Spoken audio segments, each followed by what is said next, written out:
Hello, ladies and gentlemen, and welcome to the Coco McMillan Show.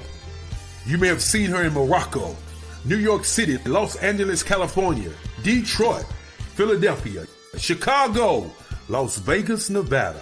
One of the background singers for Mickey Howard and the late, great Gerald Levert. Ladies and gentlemen, your host, the beautiful, the wonderful, the spectacular, Miss Coco McMillan.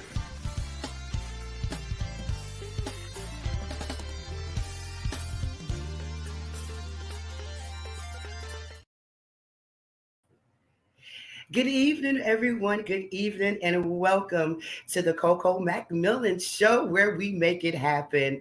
I'm so excited to be with you this evening. We have a great show lined up for you tonight. This is the Coco McMillan Show, where we bring some amazing flavor to the virtual talk show circuit, featuring our national and our local recording artists, business owners, social media gurus, physical and mental health awareness. We have designed this show, this platform, just for you. It gives the guests the opportunity to come on to discuss their career growth, their career goals, their challenges, the awareness, new opportunities. We have designed it just for you to come on and talk about what you're doing, where you're going, what's happening with you. We want you to bring your experience to the show. If you want to be a part of the Coco McMillan Show, please contact me at cocomcmillanmusic@gmail.com, or you can reach me on any of the social media platforms. Just find me and we will make it happen for you. We believe in sharing your journey, you're promoting your journey, sharing your story, because millions of people can be blessed just by your testimony. So we want to have you to come on and talk about those things, to help our sisters and brothers get through those tough times, because we don't want someone to go through what we went through. We want to help them through it, right? Each one teach one. So that's what this show is all about. We are streaming live on the IBM network, on YouTube, on Facebook Live, LinkedIn. If you're in your home and you have a Roku TV, go to Roku TV, go to Add Channel, and download Pod TV Live, and you can watch it right there in the presence of your home. So there's many ways to watch the show. So we want you to go ahead and text a friend, call someone, and let them know that you are about to spend the next hour with Miss Coco McMillan, and it's going to be amazing. The two young ladies I have on the show tonight is absolutely fabulous. I'm so grateful that they are with me tonight. This is our third show. Our pastor, my pastor, graced us on the beginning of the year, Pastor Melvin Jackson. Then we had Dr. Juanita Woodard and Marcus Smith. It's just been fantastic. God is doing some amazing things in this season. So if you believe that, go ahead and put a thumbs up in the chat and let me know that you believe that. All right. We're going to do a quick roll call. Let me know where you're watching from. All that good stuff. Let me know too if you like the show. Let me know if you want to see more things, what you want to see to the show. I would love your comments, your feedback, all that good stuff. And listen, if you want to support the Coco McMillan Show, if you have your videos, your commercials, all that good stuff, let us know. We have a package there that is not, it's very, very reasonable. Okay. So we want you to go ahead and bring your videos, bring your information, so we could promote your career, your advertisement, or whatever that you're doing. We could promote it for you. If you just want to sow a seed and donate to the show, please feel free to do so. Any amount. It doesn't matter. We appreciate everything that you do for us. And you can do that by going to Cash App, $VCMS. That's simple. The CMS show. That's the Coco McMillan show. All right, can you do that for me? I see Eunice McMillan in the house from Newark, New Jersey. Thank you so much for watching. Look, my chat thing is just going crazy here. Thank you so much, Kes. Jane McMillan, St. Paul's. Thank you all guys for watching the show, because I know that you can be doing something else, but you're spending this time with your girl, Coco McMillan. I'm praying that Nancy Petaway will be on just a little later. Just want to say hi to her. But listen, before we want to go ahead and get started with everything, because as I said, we have some amazing, amazing guests on the show tonight. This young lady, this first lady I want to introduce to you. I am so grateful that she accepted my invite. I have been following her for a while now. She don't even know that, but she's just amazing. She's doing some great things in her state, in her community. Dr. Carrie Ann Zamore. Oh my God. She is from Killeen, Texas. She's a playwright, bestseller author, award-winning filmmaker, international speaker, clinical professor. She's the director of the International Studies Abroad at the University of Mary Hardin Baylor. I mean, when you hear this lady speak and talk, you're going to fall in love with her just like I did. But listen, before I bring her on, I want to play a quick clip of her. Check this out.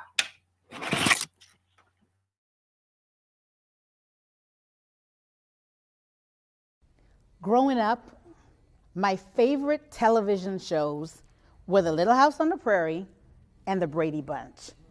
But The Brady Bunch was my absolute favorite. In fact, I even thought I was the seventh Brady kid. I had a theme song and everything.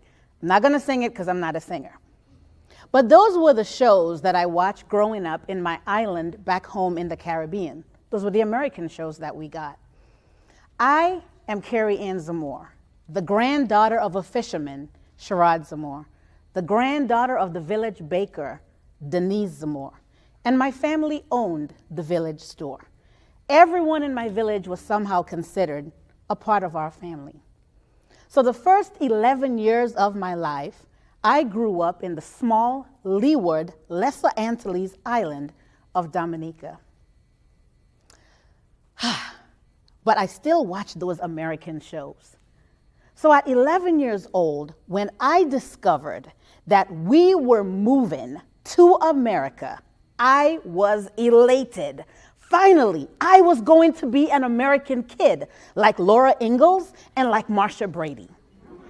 But in 1985, when we landed in Baltimore, Washington International Airport, America was nothing like what I saw on television. In fact, there was no Little House on the Prairie. In fact, there wasn't even a prairie in sight. And I quickly found out I was definitely not the seventh Brady kid. At 11 years old, I was already 2 years ahead of my peers academically, so I was placed in the 8th grade. We were completing an exam. I don't even remember what the exam was about, but I do remember the demographic form that we needed to complete. I was given a number 2 pencil and a Scantron form. Does anybody remember the Scantrons? Or am I just showing my age? All right. And so it was pretty simple, right? So I filled out my name, bubbled it in, filled out my date of birth and bubbled it in, and my new American address and bubbled it in. But then I stopped suddenly because there was this series of boxes I had never encountered before. These boxes said Caucasian, Asian, Hispanic, and African American. I sat frozen, unsure of what to do. Because see, back home in Dominica, we didn't have a box checking system. We were all Dominican. No matter what the hue or complexion were, we were all Dominican. So I sat confused, looking at the boxes. I looked at the first box, Caucasian, and I thought of Marsha Brady. Yeah, that wasn't me. I looked at the second box, Asian, and I remembered the shows that my uncle watched with Bruce Lee. Yeah, that wasn't me either. And then I looked at the third box, and it said Hispanic. But I remembered my history lessons of the conquistadores and the Castellanos from Spain. Yeah, that wasn't me either. But this African American box was still a puzzle. See, in my 11-year-old brain, I'd never been to Africa, and I was pretty new at this American thing. So how could I be African American? I sat at my desk with my number 2 pencil hanging over my Scantron in a confused limbo. My teacher must have seen my confusion because she walked over to me and leaned. Check the box. Just check the box. But which one? I looked up at her, my brown eyes filling with tears, and she looked back at me, her blue eyes equally confused. Then she did something that would change the way that I saw myself for years to come. She took the number 2 pencil from my hand and she checked African American, sat down, set the pencil down and walked away. I sat frozen, unsure of what to do next. Wow. Look, I'm just staring at the computer like, oh my God. Dr. Carey. That was amazing. Are you on mute? Let's see. Yeah, I am here. I said, oh, wow. Guys, listen, we're going to put the link up to that video because I really want you guys to watch the entire video. I was at awe. That was an amazing video. So you checked the African American box and you was at awe. Actually, she checked it for me. She really took the choice out of my hand and checked it for me because, you know, to her, you look black, you must be African American. So checked it. Yeah. Wow. And how did that leave you? That's the state of mind. What was going through your head? I mean, I think what in my 11-year-old brain, in that check of the box, she had taken my voice away. Yes. Right. So she had taken my voice. She had stripped me of my identity. Yes. She stripped me of my history. Right. It's like my history, my voice, my identity, the very essence of how I saw myself and who I was initially stripped away and just taking that pencil from me, checking the box and walking away. And it's like, it was, as an adult now, almost 50, looking back, this is your place. This is your box, and this is where you belong. Wow. Right? Yeah. Oh, that was amazing. I know we just jumped into that. I know. Welcome to the show, Dr. Thank you, Coco. Thank you. I'm so excited to be here with you. I know. And thank you again. Thank you so much for saying yes. You know, when you said yes, I was like, oh my God. So thank you so much. And, you know, and I've been following you.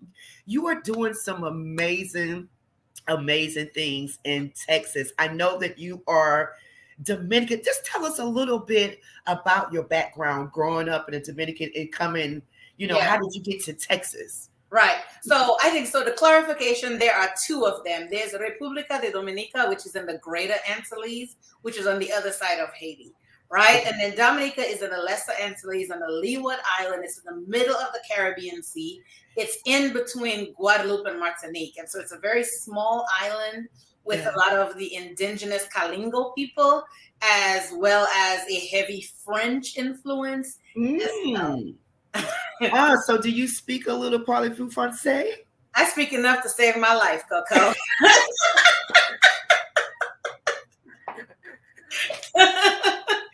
I know. I think it's imperative, you know, that we learn a little of each language, you know, wherever we're going to the different countries, so we can, you know, like you say, stay alive, get around, we can eat. Yeah. And I think for me, because we do have a native tongue that we speak in the Caribbean, it is very much like what the Haitians speak. It's a dialect of French patois, I would say. But for me, being immersed into the American culture, because I was the first of my generation to be raised in America. And so I so wanted the identity of being an American that I did not want to speak our language. I didn't want to eat our foods. I didn't want to do any of that as I was learning the American culture. Because again, taking that pencil from my hand, I felt like I had to choose. Yes. If I was going to be American, then I couldn't be that. Right. And so my culture became an embarrassment to me. And it was only until I was in my late 20s, early 30s, that I realized how much I had lost. And I really went back and just re-immersed myself into my culture. Wow, that's amazing. So how did you, I know you said, when we were talking backstage that you moved around a lot and now you're in Texas. How did you end up in Texas? The military. The military. I would say, so I grew up in Maryland. I would say that's where I spent my adolescent years, in Maryland. And then I went away to college, got married to the military, and essentially left the Maryland area when I was about 18 years old. And I have not returned back to Maryland. So as of course with the military, I've lived all over the world. I've lived in Alaska, Germany. I've lived all over the world. And Texas was kind of like the final resting place. Yes. Texas loves veterans, so it's a great place to be. That's good. And one of my great friends is there in Texas, Miss Nancy Petaway, of course, the director of the Mary Kay. So shout out to Nancy. Yeah. Shout out to Nancy tonight. So listen, Dr. Carrie Ann, you're doing, as I said earlier, you're doing some amazing work. You are an author, award-winning filmmaker. You're doing international abroad studying. Tell us a little bit about working in that field of international study abroad. Right. So working in academia is something I've always loved. I actually started in education years ago, in kindergarten and 7th grade. I very quickly realized, look, kids weren't for me. I loved them one at a time, but a whole classroom of them was not working. So I just really, I really developed my social work career, and I've been now in social work for a little over 21 years. And one of the things that I began to see with this new generation coming into social work is I had such a wealth of knowledge, and I really wanted to give back to the social workers. And so I, matriculated my career into academia, and was recently named the International Studies Abroad Director. And so that is an opportunity for global research. And I always tell my students that it's a big little world, right? That it seems like it's so big, but it's really such a small world. And it's very important that we really understand global perspectives, because everything that happens globally affects us. It affects our communities and our families. And so I'm very, very excited about this opportunity for global research and global studies with my students. Oh my God, it's going to be amazing. And I know, and you probably can't talk about this or say it right now. I know I saw one of the postings. You're about to go on a trip pretty soon. Okay, so I won't say anything, but congratulations to you on that. Thank you. We just came back from Germany, and I have another trip booked. Very excited about that one. Hey, it's going to be awesome, Coco.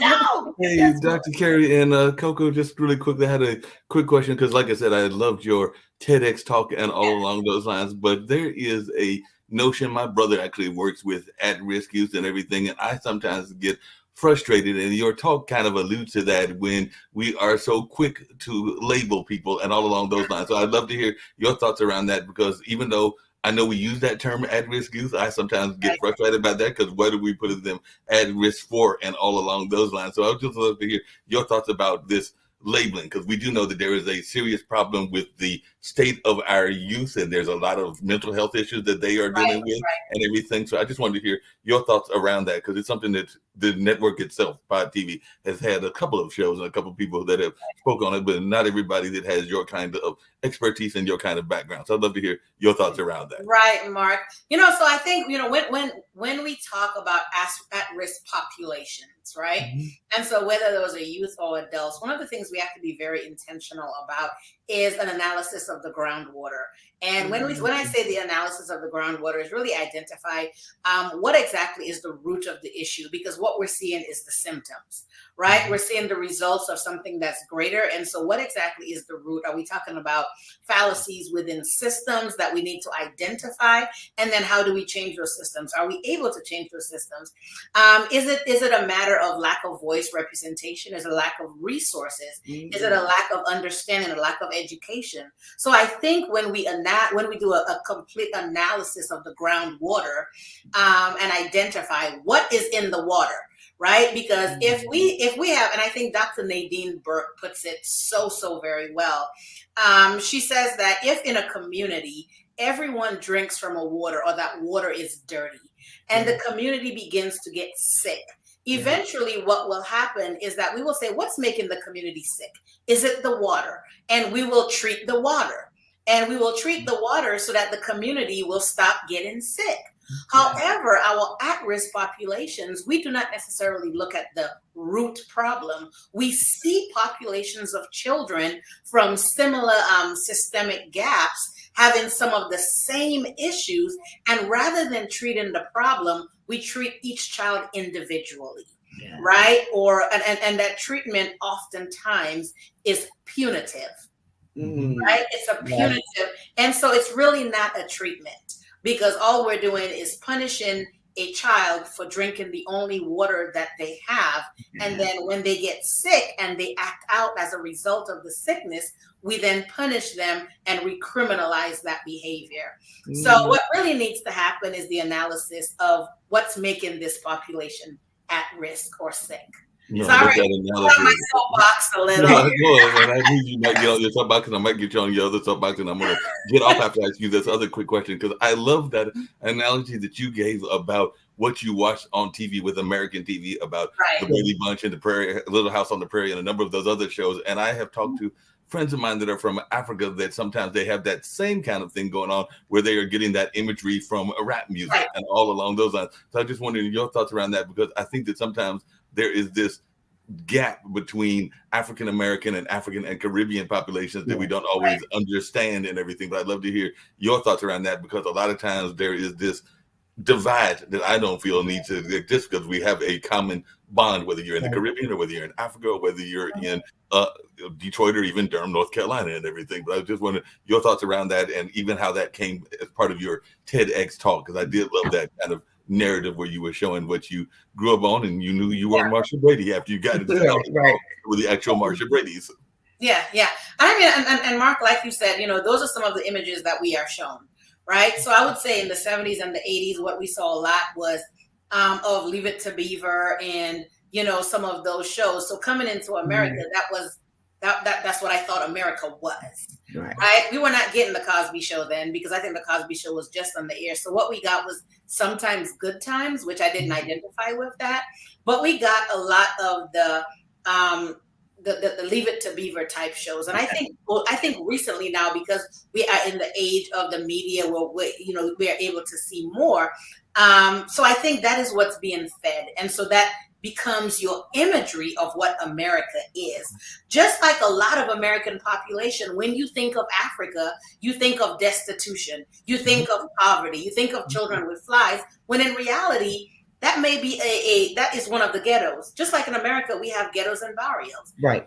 So I think that is what is fed by the media. And we as a whole, we as a people have to gain the understanding of each other. We do have a different historical perspective coming from slavery. It was different in the Caribbean. It was different in the Americas. And so the way that we react to some things in our systems is going to be cultural.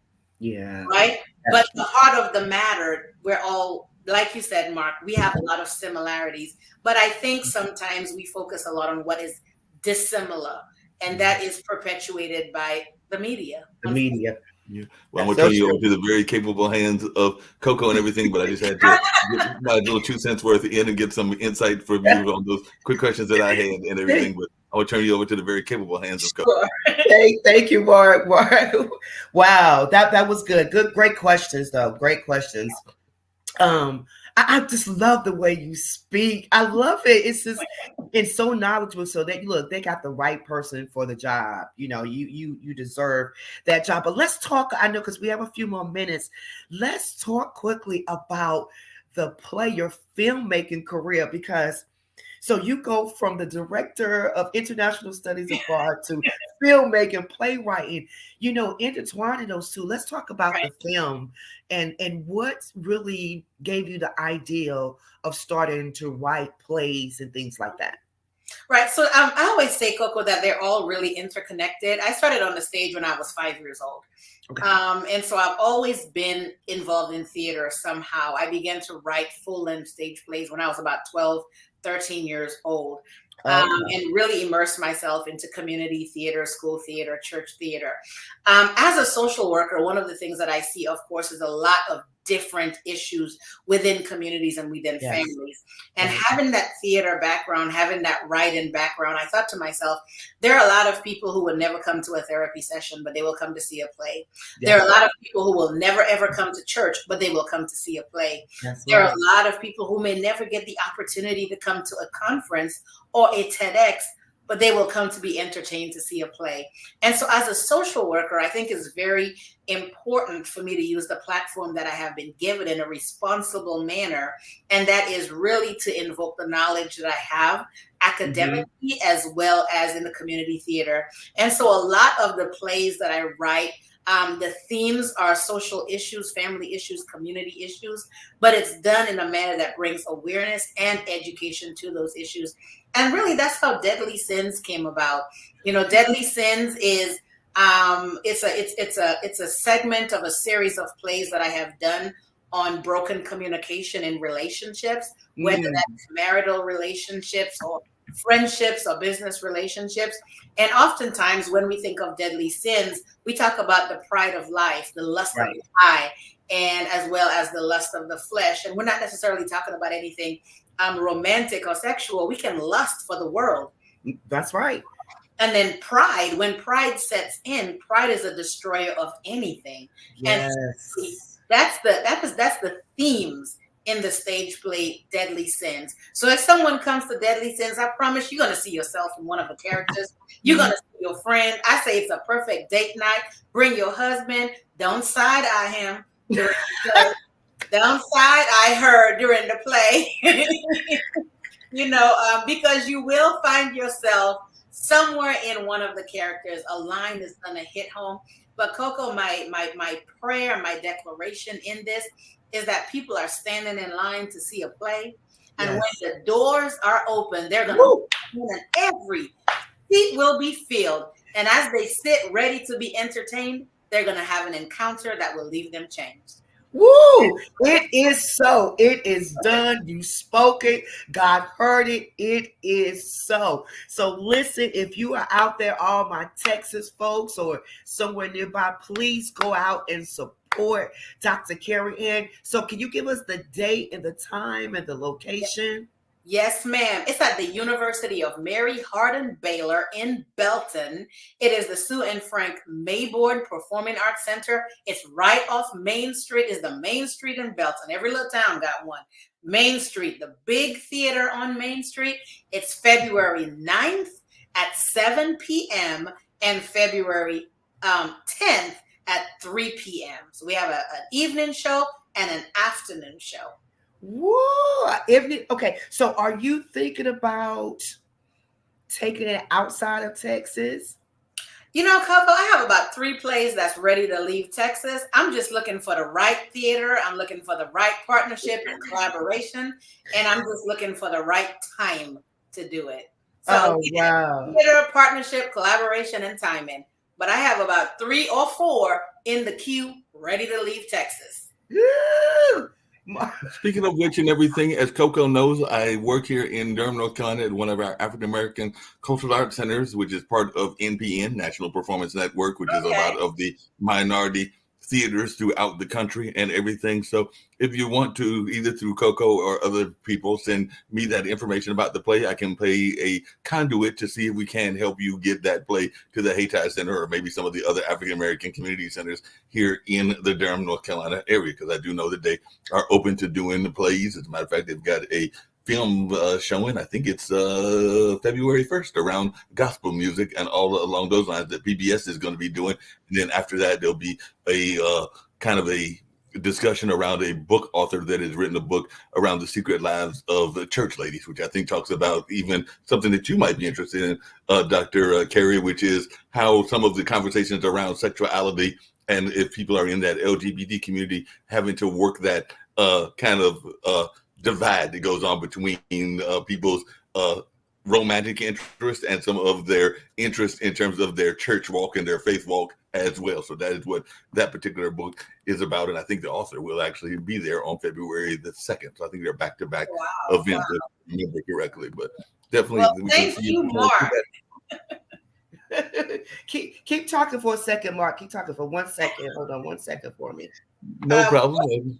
No problem. I'm glad to do that and everything. Keep things moving all along those lines and everything. But yeah, the book was, your whole speech was very fascinating and all along those lines. I was wondering your thoughts around something that you kind of alluded to and Coco alluded to as well. But how important is it for artists to deal with activism and what some of my friends call edutainment, which is educating and also giving some entertainment, but also educating through the entertainment? So it's one that is a playwright, but also a scholar. What is your thoughts around edutainment and the use of the arts in activism? Right. You know what? I think when you're given a platform, it is your responsibility to use that wisely. And for me, because I do have the academic portion, I use my platform in that manner. And so I would say it's really up to the individual, but in given a platform, you have a responsibility to use it wisely. I choose to use mine to empower, to educate, to inspire, and to bring about change. That makes a lot of sense and everything. Yeah. I see the other guests is here, and I will be running your information across as well. I did get your message, Coco, and everything. I'm thinking I'm trying to get that up and running so we'll have both of their information running so that folks can check that out and all along those lines. But definitely was a very insightful conversation that you were giving. Awesome. And I got one more while you're doing that, Mark, getting Loretta prepared. I have one more question for Dr. Carey Ann. So listen, can you tell us something about you or what you love doing that no one knows about? Oh boy. I really like, so I'm kind of a homebody actually. I like just sitting and chilling. My husband say I talk a lot, but I like sitting and watching football with him or just talking to him really. Just talking his ear off. But really, I think I am a homebody. I think what people don't know is that I'm actually an introvert. And so when everything is over, I like sitting at home in a fuzzy blanket, rolled up in my chair and watching movies, I love watching old sitcoms, and that's kind of what I like to do, or with a good book, and just spending time with my family. I think people think I'm always on the go and all glammed up, and the reality is I don't really wear makeup. I don't really dress up. That's the reality about me, and I'm at home rolled up in a couch. Yeah. Natural beauty. Now, do you have any kids, any siblings, or? I do not have siblings. I am the only child. I was raised the only child. Let me see. I would say I have a lot of extended siblings, but I was raised the only child. I have children. I have 2 bonus daughters. Okay. And so all my children are adults. And then I have 2 sons. They're 26 and 23. And then I have a 9-year-old. Whoa. Yeah. Wow, you look fabulous. That's amazing. Thank you. What do they say? I know that they're so proud of you. Thank you. Thank you, Coco. So listen, so we have your information here running at the bottom of the screen, but can you tell the viewers tonight? I see my chat is kind of going crazy. They love what you said, what you brought to the table. And guess what, guys? She's going to be coming back too. She's going to be coming back. And the conversation, the topic is going to be what, Dr. Carrie Ann? Oh boy. What are we going to talk about, Coco?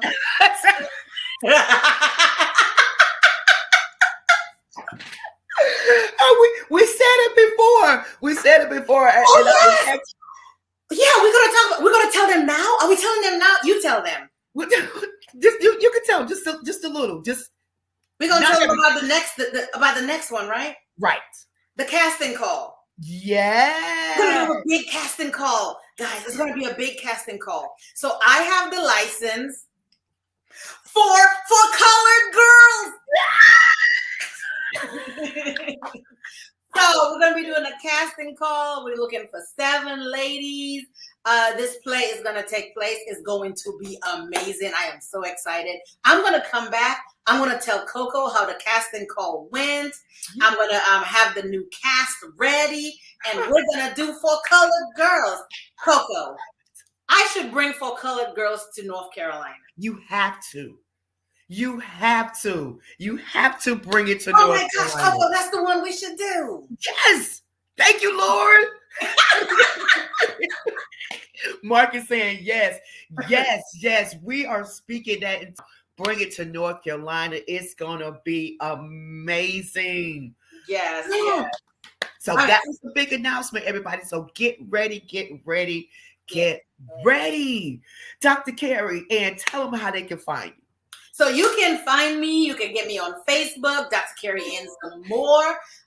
You can also go to my website, kzamore.com. kzamore.com. You can also go to my nonprofit website, which is zamorefoundation.org. zamorefoundation.org. Hey, Coco, you know one thing they don't know? For every play that I do, 10% is given back to our charities.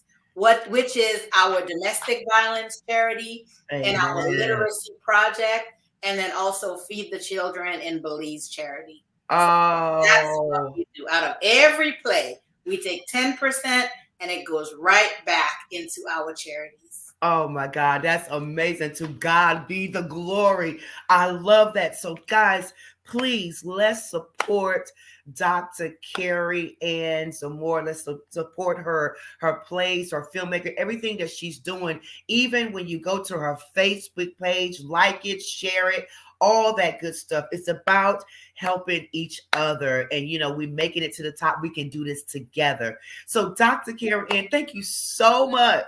Thank you so much for coming on the show, sharing this information, just lifting us up. I feel so inspired. I do. I feel inspired, and I cannot wait until we meet again. For our next broadcast. So thank you. I love you, my sister. I love you. I've been knowing you forever. Thank you. Big hugs from Texas. Yes. Thank you again. Thank you. God bless you. Have a wonderful night. And until we meet again. Yes, ma'am. Bye-bye, y'all. Hey. Wow, yes, that was Dr. Carrie Ann Zamore. She is absolutely amazing. I know it, you know it. Go ahead and tell a friend. So make sure you follow her on Facebook. We have her information running at the bottom of the screen. Go to her page and continue watching the remainder of that video. Trust me, it's going to bless you. It's going to bless you. So next up, without further ado, thank you all, you guys, for your comments. Monique, Kim, all you guys out there just commenting. Thank you so much. We really appreciate you joining the show. I have my girl on here, Miss Loretta Holloway. She's been on the show, I think about 2 years ago. She is South Carolina's official First Lady of Song. Okay, she's absolutely fabulous. I've been knowing her for many years. She's an international recording artist. She has performed for Queen Elizabeth and Prince Phillips in Australia. She's been performing in Las Vegas, Atlantic City. She's opened up for Jay Leno, Whoopi Goldberg. She's been to Japan, Shanghai, Bangkok, Chile, all those countries. She has her singles that's out that's called That's Lady and Feels Like Love Again. Before I bring her on, I want to play a little of before I bring her on, I want to play a little of That Lady. Let's check it out, Mark. All the fame and all the planes, I've seen so many places, met so many faces, from the lowest valley to the highest mountain. I've seen it all. I've seen it all. But I'd give it all up. I'd give it all up, just for a moment, just for a moment. I'd give it all up.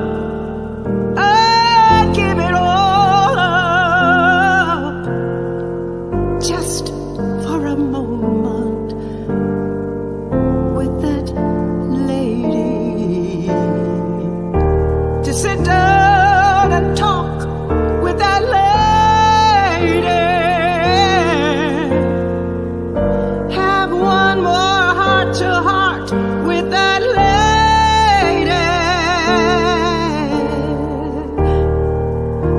Look eye to eye with that lady.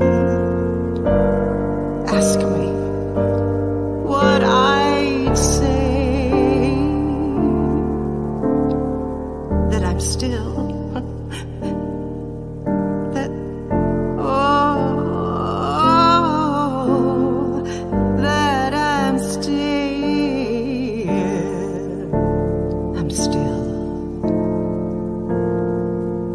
and I've been through it all, and I've seen it all,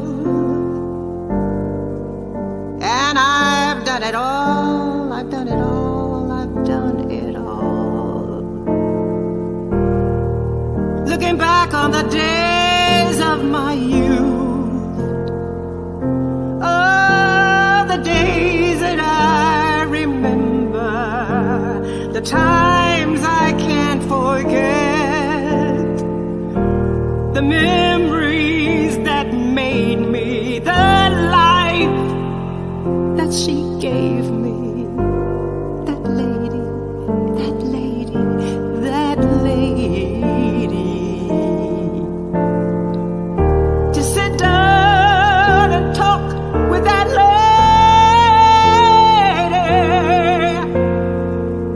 Have one more heart to heart with that lady. Oh Lord, look eye to eye with that lady. Ask me what I'd say.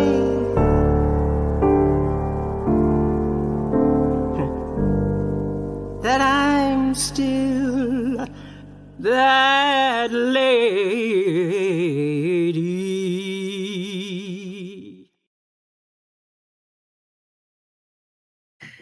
Oh.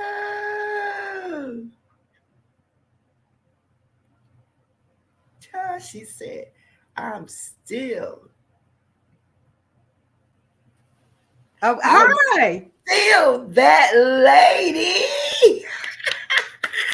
Big hugs, Hey, Ladybug, it's good to see you, Coco. Congratulations on what, 4 years doing this? 4 years, my love. 4 Yes, years. yes, yes. Oh my God. When I was watching the videos, I love the way you perform because, see, what y'all don't understand, I think the last time I seen Miss Loretta was maybe 2 years ago, 3 years ago when we did the The cruise. cruise. Yes, that's And correct. she did the tribute to Billie Holiday. She had on her white and the white hat. She was amazing. And when I looked at the video of that lady, that's all I kept thinking about.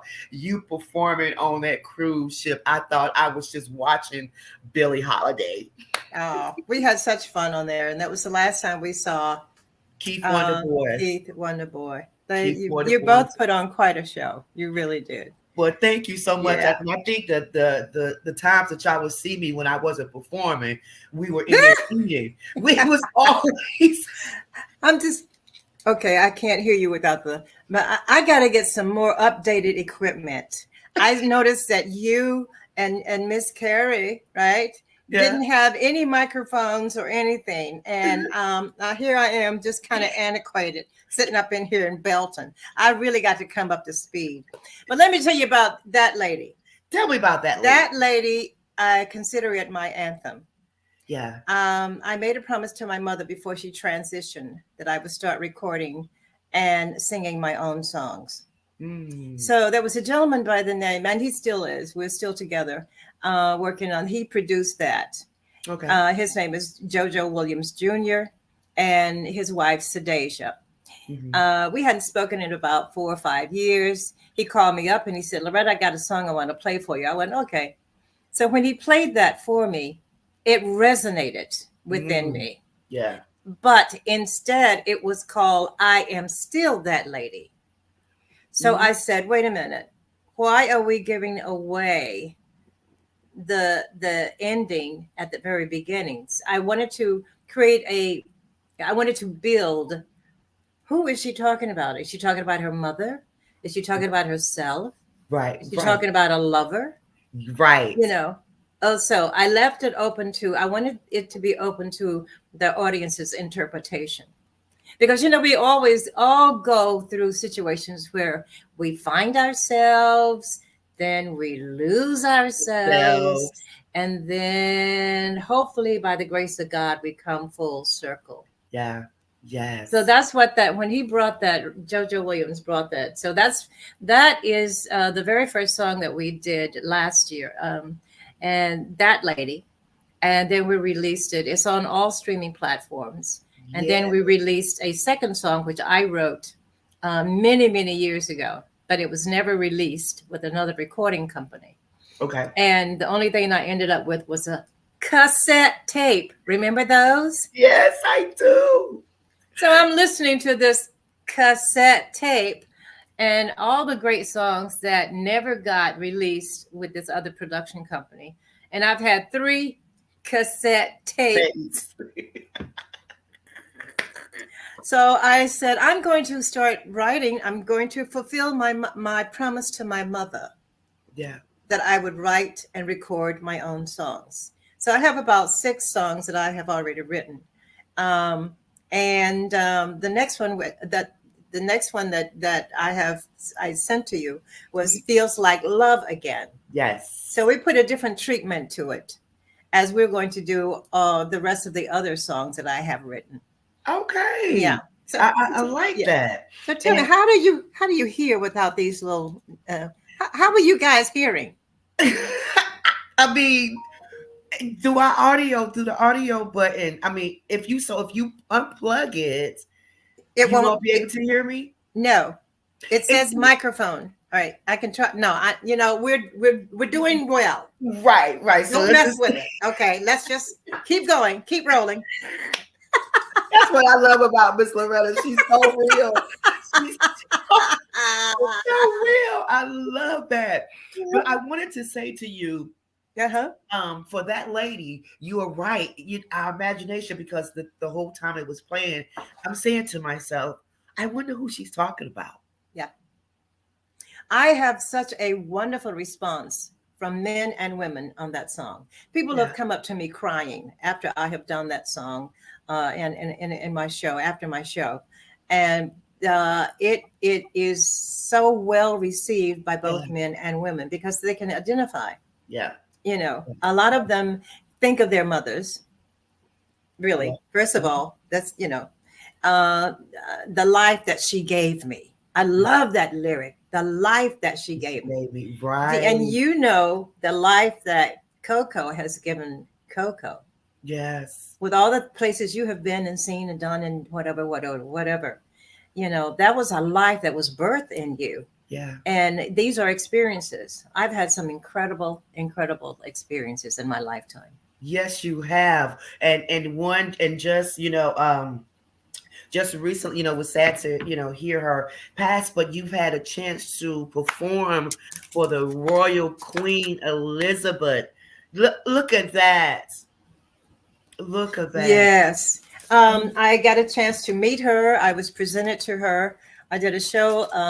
It was a Royal Command performance in Australia. Mm-hmm. And actually, I had been performing in Bangkok. And these Australians came in, and right away I knew that they were showbiz. Right. They were showbiz people, you know. And so one of the gentlemen asked, I was with a 6-piece orchestra, 16-piece orchestra. It was a 16-piece orchestra in Bangkok at the Dusitani Hotel. And so in between a song, he said, "Can you sing Waltzing Matilda?" And I said, "What is a Matilda?" And, you know, he jumps up and, you know, you don't come up on my stage unless I invite you. All right. Okay. Right. You do not. Right. That's why I like a Shure Beta microphone. Because, you know, but this man had such energy and I loved him. His name was Paul Sherritt. I didn't know that at the time. So he sang Waltzing Matilda and his whole crew were, you know, after the performance, after my show, I went and sat down and we conversed. So, you know, we exchanged phone numbers and so I'll get back within 6 months. And how many times have you heard that? Right. Okay. Right. 6 months later, Paul Sherritt calls and he says, "Loretta," you know, a lovely Australian. His wife and I are still friends. He no longer is with us. Paul Sherritt. He said, "How would you like to sing for Queen Elizabeth and Prince Philip in a Royal Command performance?" I said, "Book it." He said, "The only thing that I need is your opening song and the Broadway medley," because he wanted to augment it it was like 56 something orchestra, her Queensland Symphony Orchestra. So I sent him over my charts and then they augmented it to 50 something pieces. Wow. That was an amazing time. I represented the United States because I was the only American on the performance for the Royal Command performance. That's amazing. But they treated me royally. I did a wonderful photo shoot. I had just bought a lot of clothes in Bangkok. Yeah. Love Bangkok. And so I had all these new outfits and gowns and things. But the gown that I wore during the performance was by Fernando Pena. And I wanted something very simple but elegant. And I got exactly what I wanted. Oh, the pictures, it says it all. It just, oh my God. I know that was, you know, a wonderful experience that you can share with so many people because people's dream to perform in front of the Queen, and you had that opportunity. So thank God. Yes, coming all the way from little city of Belton, South Carolina. Yes. Who knew? Well, I was always reading. I was always reading when I was a child. I spent majority of my time at the Belton Library, sitting on the floor and reading about places, never dreaming that I was going to travel and have my foot on the soil of these countries that I had been reading about. Yes. So God has been good. I've had a wonderful, and the career still goes on. Yeah. Yes. Still going strong. You know, I have, as I said, I'm promoting the 2 singles, That Lady and Feels Like Love Again. Yeah. which was partially true story. Uh, to, to an extent. To an extent. It was the end of summer. Uh-oh. The very last day, the sun was a burning ember in the sky. He caught me by Yes. surprise. Something in his eyes said, "Come to me." Go to Loretta. And I couldn't turn away. Wow. Anyway, I love the We're gonna lyrics. have a chance to play that at the end of the show. So you guys, stay tuned for that. But speaking of, you are from South Carolina. They have named you the official First Lady of Of song. song. How By amazing is that? Senate proclamation. That's the proclamation. No, that's the proclamation up there. But that was the evening they presented it to me here in Belton. And again, the gentleman, JoJo Williams, we were doing a stage play called A Fall from Grace, Relationships and DUI. Then we had, he's so multi-talented. He had a television show we were doing called The Bishop's House. Okay. Then at the same time, we were doing a full-length movie called, what is it? Reverend Scrooge. It's a classic. I am telling you, it was 3 hours. It premiered here in Belton.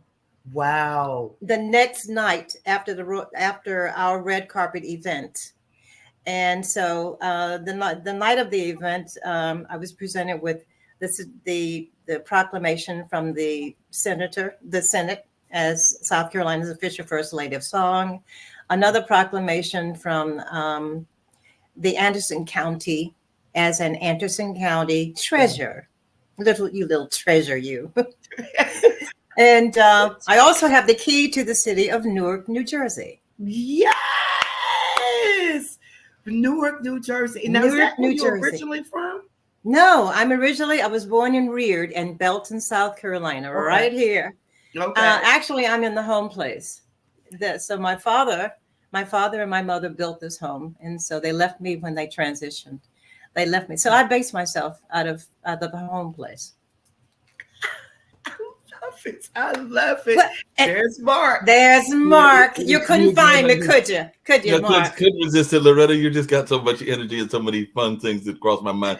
But I had the pleasure yesterday on my own show of talking to Robin Bobby, who didn't start her modeling career till she was like around 60 or something like that. Her and her husband, who is a photographer. So for those people that are thinking about reinventing themselves or even continuing their journey, like you are at a later age, I hate that term, middle age, even though I'm in my 60s, so I guess technically I'm that as well and everything. But what do you say to those folks that are thinking that they have to stop going when they are at a certain age? Because one of the things that I admire about you, Loretta, is that not only you are a radiant beauty, but you also have a very lovely energy about you, and it seems like you've had that since you were a child, and you still got it now. Well, mazel tov. I thank you.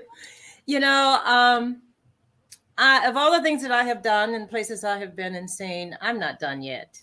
I say I'm only just beginning. And these two songs have given me a new boost in my life. I've done movies as well, and a soundtrack for a movie. But this has given me a new boost and a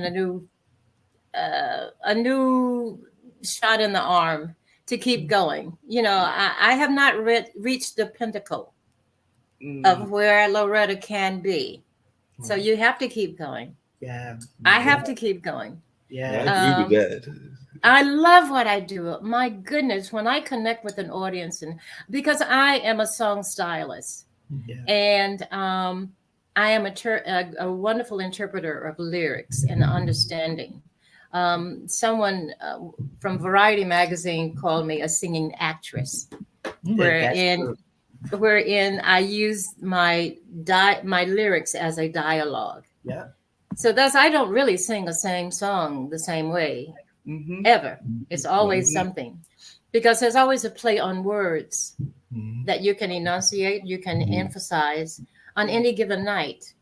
So I love what I do. I am an old soul. I know that for sure. Yeah, I know And about I that thank old you. soul. No Yeah. problem. I know about that old soul because I've been an old soul, been called that even when I was in my 30s and everything, and I'm in my 60s. So I definitely had that old soul spirit. I'm actually going to ask a Coco type question and everything, but I know she asks these kind of unique questions, and I had one that crossed my mind and everything. You have traveled the world. I know Coco has traveled the world as well, Uh-huh. and TV is internationally oriented. What is a place that you have not been to yet that maybe somebody is watching from one of those countries that is on your wish list? What is a place that you have not traveled to in all that world traveling that you would All love that to world traveling. I would love to go to Paris and entertain in Paris. And I have not been to South Africa. So those are the two places. Yes. I would love to go to Ireland. Mm. Yes. Yes. And Switzerland. Now you've been to Switzerland, right? Oh No, I no. haven't been to Switzerland. Mm-mm. Okay. I Mm-mm. thought Morocco. Morocco. Yes. Yeah. Uh-huh. Yes. Yes. And you would do well over there. And you know, you guys, you need to really go back and like watch her videos. She's so correct when she says, you know, the emphasis she's put on words. I love to watch her show. You know, some people say it's dramatic. No, I say no, really, Yeah. it's art, it's craft because Mm. you know the way you perform and you just capture people. We was just sitting like, oh my God. And so kind of piggybacking off of Mark's question, Uh-huh. you know, being that we are seasoned, Yes. like that word, Uh-huh. seasoned for, And an old soul. and an old soul for those that's coming up now. You know, I don't know. Some people don't love the passion of music like we do. So for those that's coming up today, or those that you know feel like that they should give up because they have reached this certain age, you know, Loretta and I want to encourage you tonight. Don't give up. You know, as she No. said earlier, she still have places that she wants to go and want to reach her peak. So don't give up. You know, God has given you a gift and a dream. No matter how many no's. Do you know how many times we've been told no? Oh, big time. And you know, and the dreams that, you know, were delayed are Yes. not necessarily denied, Denied. you know. And I want to also mention my book. The book. Yes. The book. The book. I was going through such well, who didn't during COVID? I mean, we were right in the throes of COVID. And so I vowed to myself that I was going to write a book before I leave this earth. Yes. So I wrote a book called Inside Loretta, and there's a lot happening inside Loretta. Anyway, it's a very short read, but it's a very deep read. Yeah. I call them, there are short stories of my life, memories of my childhood, my mom and dad, and precious things of Christmas.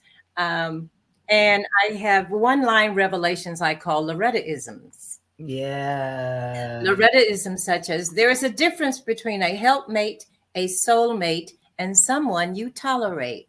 I love it. Can I get another? Can I get another one? Yes. Give me another All right. one. Okay. The greatest feeling I've ever felt was to look at you and feel nothing. Ooh. Uh-oh, somebody's been there. Ooh. Somebody's been there. Come on. Come on. See, now these are called Loretta-isms. It's, as I mentioned, it is a very short read, but it's a very in-depth read. Oh. And a lot of things are talking about mental health and dealing with different issues of the poems that I have in here. And so I have donated a portion of the profit from Loretta Holloway, Inside Loretta, to NAMI and other mental health organizations around the world. Wow. And so where these the book. Well, you may get the book on Barnes and Noble and Amazon. However, people have been asking. We want an autographed copy, so there we go. I am making it available through my post office box. Okay. Post office box 778, Belton, Belton, South Carolina. Yes. 29627. And the book, just you tell me how you want it personalized, or you can go to my website, which is my name, www.lorettaholloway.com. There's an order form on my website for the book, my debut CD, which is Loretta Holloway Quietly. That was my first CD. It saved my life. It really did. Yes. After those three almost record company deals that fell through, I said, once before I die, I would like to see my face on the cover of a CD if I have to produce it myself. So this is unplugged. There are 17 songs, all ballads, live strings, acoustic piano. Thank you, Bobby Schiff out of Chicago, Illinois. Bobby Schiff. So there are songs on here such as Angel Eyes and Can't Help Loving That Man of Mine and I'm a Fool to Want You. Strange Fruit is on here. I wanted to explore that. Yes.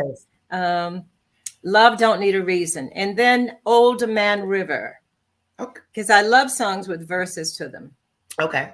So I understand I'm one of very few females who have ever performed or sung Old Man River.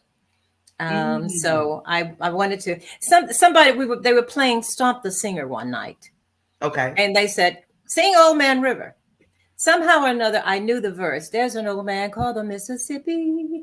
That's the old man I would like to be. Yeah. I tell you, by the time I finished that song, there was something that swept over me. Like all of my ancestors or whatever were in that room.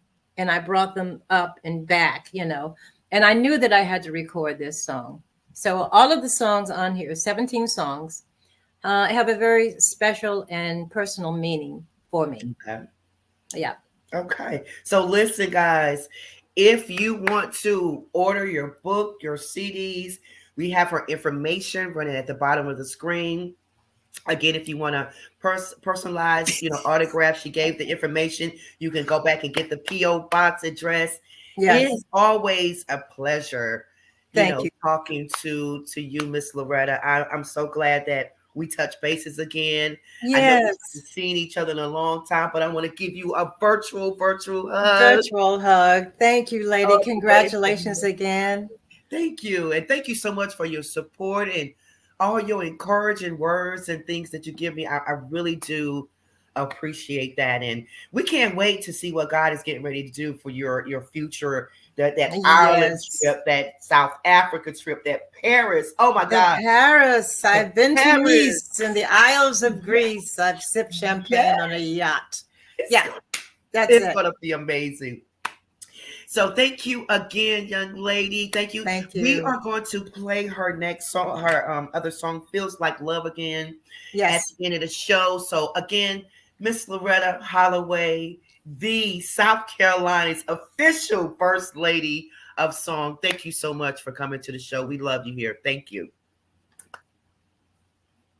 So, guys, you have heard it tonight. We have had Dr. Carrie Ann Zamora and Miss Loretta Holloway, South Carolina's official First Lady of Song, here on the show tonight. I do pray that you enjoyed it. Again, make sure that you follow them. Make sure you support them. Dr. Carrie Ann, she has her play that's coming up. And then for Miss Loretta, she has some music that's out on all digital platforms, and her book as well. So listen, we want you to support these young ladies. We appreciate them coming to the show. Thanks to everyone coming on tonight with their comments, their likes and share. We want you to share this broadcast. That's how we come together. That's how we get the knowledge and the information out to different people if we share. So everyone on here tonight, make sure you share this broadcast so our fellow brothers and sisters can hear the information that came forth tonight.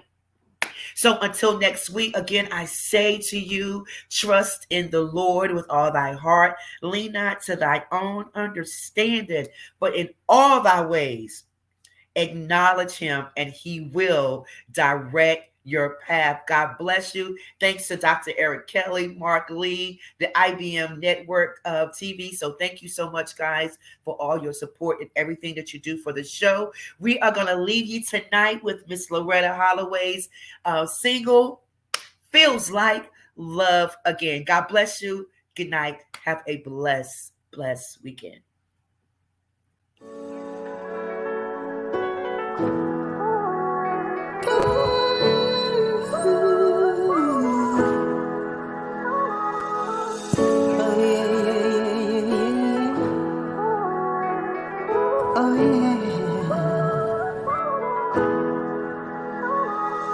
It was the end of summer, the very last day. The sun was a burning ember in the sky.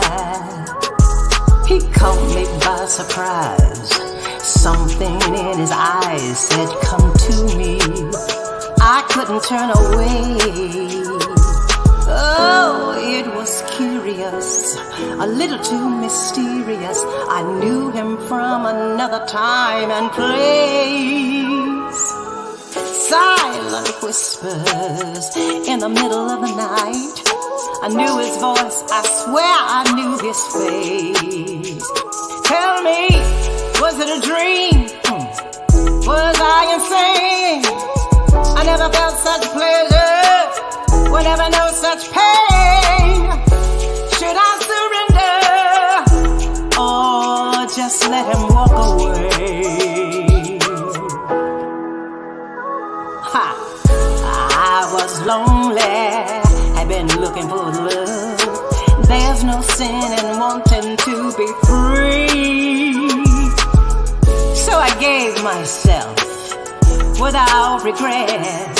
I let that man make sweet love to me. I must have been crazy, must have been insane.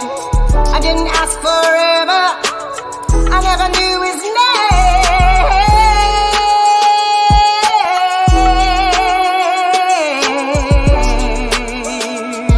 Oh no, but it feels like I'm in love again. It feels like love, but it feels like I'm in love again. It feels like love.